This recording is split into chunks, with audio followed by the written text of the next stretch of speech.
Charlotte Lucas's advice.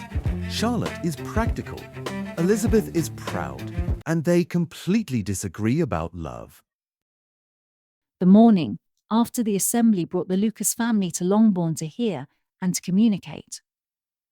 Charlotte Lucas, the eldest daughter, sensible, intelligent, and Elizabeth's intimate friend, was among them. His pride does not offend me so much as pride often does, because there is an excuse for it. One cannot wonder that so very fine a young man, with family, fortune, everything in his favour, should think highly of himself. If I may so express it, he has a right to be proud.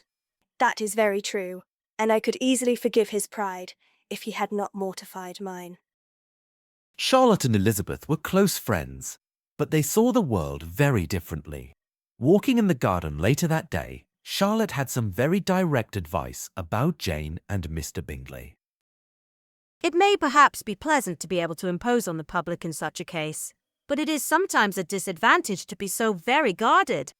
If a woman conceals her affection with the same skill from the object of it, she may lose the opportunity of vexing him, and it will then be but poor consolation to believe the world equally in the dark.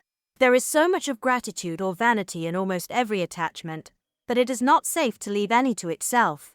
We can all begin freely, a slight preference is natural enough, but there are very few of us who have heart enough to be really in love without encouragement. In 9 cases out of 10, a woman had better show more affection than she feels. Bingley likes your sister undoubtedly, but he may never do more than like her if she does not help him on. But she does help him on, as much as her nature will allow. If I can perceive her regard for him, he must be a simpleton indeed not to discover it too.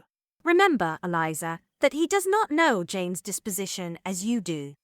Jane should make the most of every half-hour in which she can command his attention. Your plan is a good one, where nothing is in question but the desire of being well married. And if I were determined to get a rich husband, or any husband, I dare say I should adopt it. But these are not Jane's feelings. She is not acting by design. Well, I wish Jane success with all my heart, and if she were married to him tomorrow, I should think she had as good a chance of happiness as if she were to be studying his character for a 12-month. Happiness in marriage is entirely a matter of chance. You make me laugh, Charlotte, but it is not sound. You know it is not sound, and that you would never act in this way yourself. A few days later, a party at Lucas Lodge. Sir William Lucas, Charlotte's father, fancied himself a great man of society. When he spotted Mr. Darcy standing alone, he saw an opportunity. What a charming amusement for young people this is, Mr. Darcy. There is nothing like dancing after all. I consider it as one of the first refinements of polished societies. Certainly, sir. And it has the advantage also of being in vogue amongst the less polished societies of the world. Every savage can dance. Sir William only smiled. Elizabeth at that instant moving towards them, he was struck with the notion of doing a very gallant thing and called out to her. My dear Miss Eliza, why are not you dancing? Mr. Darcy, you must allow me to present this young lady to you as a very desirable partner. You cannot refuse to dance, I am sure, when so much beauty is before you. Indeed, sir, I have not the least intention of dancing. I entreat you not to suppose that I moved this way in order to beg for a partner. Mr. Darcy is all politeness. Elizabeth thought nothing more of Mr. Darcy. But at Netherfield that evening, someone noticed that Darcy had been unusually quiet, and Miss Bingley wanted to know why. Occupied in observing Mr. Bingley's attention to her sister, Elizabeth was far from suspecting that she was herself becoming an object of some interest in the eyes of his friend. I can guess the subject of your reverie. You are considering how insupportable it would be to pass many evenings in this manner, in such society. I was never more annoyed. The insipidity, and yet the noise, the nothingness, and yet the self-importance of all these people. Your conjecture is totally wrong, I assure you. My mind was more agreeably engaged. I have been meditating on the very great pleasure which a pair of fine eyes in the face of a pretty woman can bestow.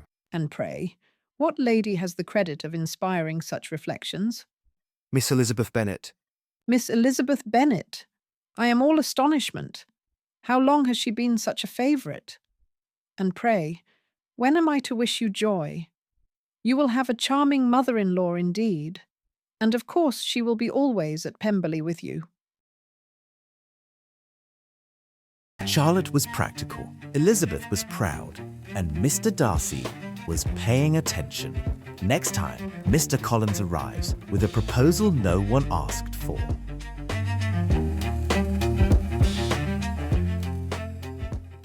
And before we go, here is a word from Elizabeth Bennet. Thanks, Charles. I am so glad you could stop by.